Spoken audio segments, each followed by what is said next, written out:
Damodara devotional ఛానల్కు స్వాగతం. కార్తీక పురాణం 30వ రోజు పారాయణం లాస్ట్ రోజుకి చేరుకున్నామండి. ఇన్ని రోజులు కంటిన్యూస్గా వీడియోస్ చూస్తున్న అందరికీ ధన్యవాదాలు.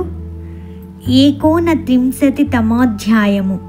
సూతప్రోక్తమైన విషయాలను వినిన ఋషులు రావి చెట్టు ఎందువలన అంటరానిదయ్యింది, అయినప్పటికీ శనివారం రాజు మాత్రం ఎందుకు పూజనీయతను పొందింది అని ప్రశ్నించగా సూతర్షి వారిని సమాధానపరచసాగాడు. రావి చెట్టు దరిద్ర దేవత. పూర్వం క్షీరసాగర మదనంలో లభించిన అనేక వస్తువులలో లక్ష్మీని కౌస్తుభాన్ని శ్రీహరికి సమర్పించి తక్కిన సంపదనంతా దేవతలు తీసుకున్నారు. శ్రీహరి శ్రీదేవిని పెండ్లి చేసుకోదలిచాడు.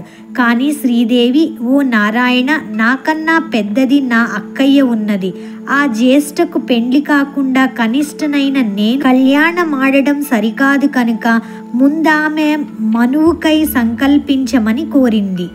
ధర్మబద్ధమైన రమ మాటలను అంగీకరించి విష్ణువు ఉద్దాలకుడనే మునికి జ్యేష్ఠాదేవిని సమర్పించాడు. స్థూలవదన, అశుభ్రరదన, అరుణనేత్రి, కఠినగాత్రి, బిరుసు శిరోజాలు కలిగిన జ్యేష్ఠాదేవిని ఉద్దాలకుడు తన ఆశ్రమానికి తెచ్చుకున్నాడు. దరిద్ర దేవతలకు ఇష్టమైన స్థలములు. నిరంతర హోమధూమ సుగంధాలతోనూ వేదనాదాలతోనూ నిండిన ఆశ్రమాన్ని చూసి పెద్దమ్మ దుఃఖిస్తూ, ఓ ఉద్దాలక, నాకీ చోటు సరిపడదు. వేదాలు ధ్వనించేది, అతిథి పూజ సత్కారాలు జరిగేవి, యజ్ఞయాగాదులు నిర్వహించబడేవి అయిన స్థలాలలో నేను నివసించను. అన్యోన్యానురాగం గల భార్యాభర్తలు ఉన్న చోట కానీ, పితృదేవతలు పూజింపబడే చోట కానీ, ఉద్యోగస్తులు, నీతివేత్త, ధర్మిష్ఠులు, ప్రేమగా మాట్లాడేవాడు, గురుపూజ దురంధరుడు ఉండే స్థలాలలో కానీ నేను ఉండను. ఏ ఇంటిలో అయితే రాత్రింబవళ్ళు ఆలుమగలు దెబ్బలాడుకుంటూ ఉంటారో, ఏ ఇంట్లో అతిథులు నిరాశతో ఉసూరుమంటారో, ఎక్కడైతే వృద్ధులకు, మిత్రులకు, సజ్జనులకు అవమానాలు జరుగుతుంటాయో, ఎక్కడైతే దురాచారాలు, పరద్రవ్య పరభాష్యాపహరణశీరులైన వారుంటారో అలాంటి చోటులోనైతేనే నేను ఉంటాను. కళ్ళు తాగేవాళ్ళు, గోహత్యలు చేసేవాళ్ళు, బ్రహ్మహత్యాది పాతక పురుషులు ఎక్కడ ఉంటారో నేనక్కడే ఉండటానికే ఇష్టపడతాను అంది. రావి మొదట్లో జ్యేష్ఠావాసం. ఆమె మాటలకు వేదవిధుడైన ఆ ఉద్దాలకుడు కించిత్తు నొచ్చుకున్నవాడే, ఓ జ్యేష్ఠ, నీవు కోరినట్లుగా నీకు తగిన నివాస స్థానాన్ని అన్వేషించి వస్తాను. అంతవరకు నీవు ఈ రాగి చెట్టు మొదల్లోనే కదలకుండా కూర్చోమని చెప్పి బయలుదేరి వెళ్ళాడు. భర్త ఆజ్ఞ ప్రకారం జ్యేష్ఠాదేవి రావి చెట్టు మొదలులోనే అలాగే ఉండిపోయింది.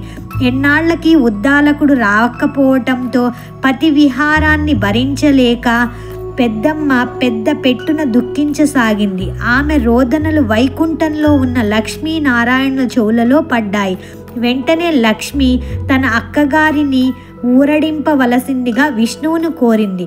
విష్ణువు కమలా సమేతుడై జ్యేష్ఠాదేవి ఎదుట ప్రత్యక్షమయ్యి ఆమెను ఊరడించుతూ, ఓ జ్యేష్ఠాదేవి, ఈ రావి చెట్టు నా అంశతో కూడి ఉంటుంది కనుక నువ్వు దీని మూలంలోనే స్థిర నివాసం ఏర్పరచుకొని ఉండిపో. ప్రతి ఏటా నిన్ను పూజించే గృహస్థుల యందు లక్ష్మి నివసిస్తూ ఉంటుంది అని చెప్పాడు.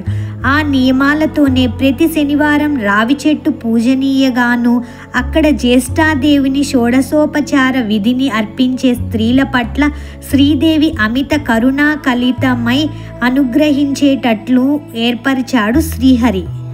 ఓ ఋషులారా, సత్యభామకు శ్రీకృష్ణుడు చెప్పినట్లుగా నారదుని చేత పృథు చక్రవర్తికి చెప్పబడిన విధానంగా నేను మీకు పద్మ పురాణాంతర్గత కార్తీక పురాణాన్ని వినిపించాను.